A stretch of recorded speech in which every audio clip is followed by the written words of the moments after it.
ब्रह्मवैवर्त पुराण देवताओं की उत्पत्ति भाग 3। जो प्रातःकाल उठकर वाणी द्वारा किए गए इस स्तोत्र का पाठ करता है वह सदा बुद्धिमान, धनवान, विद्वान और पुत्रवान होता है। सोती कहते हैं, तत्पश्चात परमात्मा श्री कृष्ण के मन से एक गौरवपूर्ण देवी प्रकट हुई जो रत्नमय अलंकारों से अलंकृत थी। उनके श्री अंगों पर पीताम्बर की साड़ी शोभा पा रही थी, मुख पर मंद हास्य की छटा छा रही थी। वे नवयुवा देवी संपूर्ण ऐश्वर्यों की अधिष्ठात्री थी। वे ही फलस्वरूप संपूर्ण संपत्तियां प्रदान करती हैं।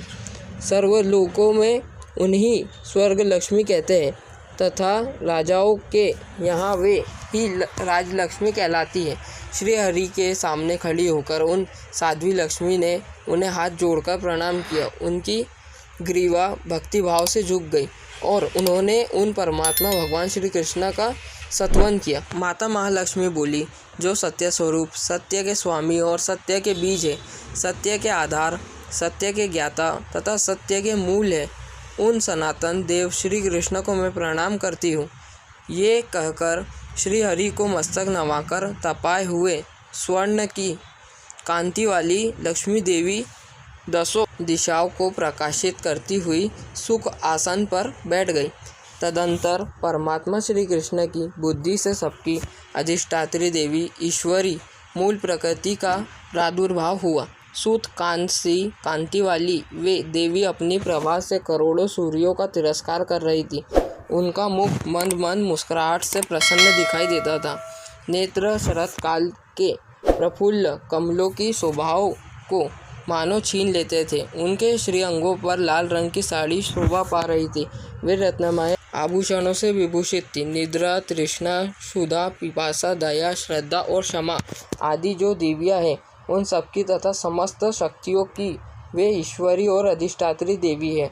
उनके 100 भुजाएं हैं। वे दर्शन मात्र से भय उत्पन्न करती, उन्हीं को दुर्गति नाशिनी दुर्गा कहा जाता है। वे परमात्मा श्री कृष्ण की शक्ति रूपा तथा तीनों लोकों की पराजननी है। खड्ग, बाण, शंख, चक्र, गदा, पद्म, अश्माला, कमंडल, वज्र, पाश, भुशुंडी, दंड, तोमर, नारायणास्त्र, ब्रह्मास्त्र, रौद्रास्त्र, पाशुपास्त्र, पार्जन्यास्त्र, वारुणास्त्र, आग्नेयास्त्र तथा गंधर्वास्त्र, इन सबको हाथों में धारण किए श्री कृष्ण के सामने खड़ी हो प्रकृति देवी ने प्रसन्नता पूर्वक उनका स्तवन किया।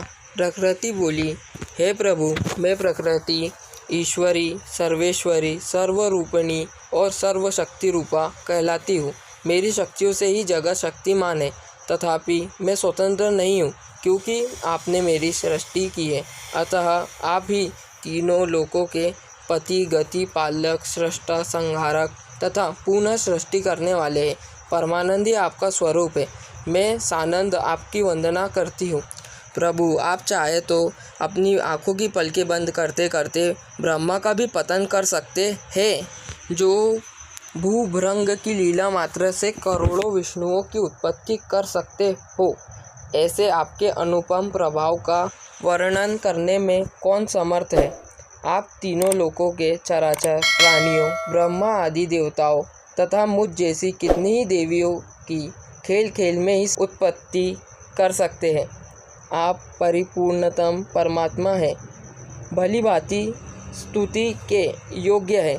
विभो में आपकी सानंद वंदना करती हूँ। असंख्य विश्व का आश्चर्यभूत महान विराट पुरुष जिनकी कला का अंश मात्र है, उन परमात्मा भगवान श्री कृष्ण को मैं आनंद पूर्वक प्रणाम करती हूँ। ब्रह्मा, विष्णु और शिव आदि देवता, संपूर्ण वेद में और सरस्वती, ये सब जिनकी स्तुति करने में असमर्थ है तथा जो प्रकृति से परे है, उन परमेश्वर को मैं नमस्कार करती हूँ। वेद तथा श्रेष्ठ विद्वान लक्षण बताते हुए आपकी स्तुति करने में समर्थ नहीं है।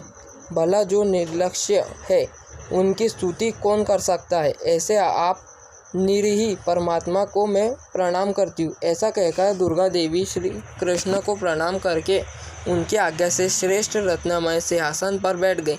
जो पूजा काल में माता नव दुर्गा द्वारा किए गए। परमात्मा श्री कृष्ण के इस स्तोत्र का पाठ करता है वह सर्वत्र विजयी और सुखी होता है। माता आदि शक्ति नव दुर्गा उनका घर छोड़कर नहीं जाती है। वह भव सागर में रहकर भी अपने सुयश से प्रकाशित होता रहता है और अंत में श्री हरि के परम धाम को जाता है। दोस्तों, मेरी वीडियो को लाइक करें, चैनल को सब्सक्राइब करें और बगल वाली घंटी को दबाना ना भूलें, जिससे आपको इसी तरह आगे और वीडियो मिलती रहे। वीडियो को अंत तक देखने के लिए आपका धन्यवाद।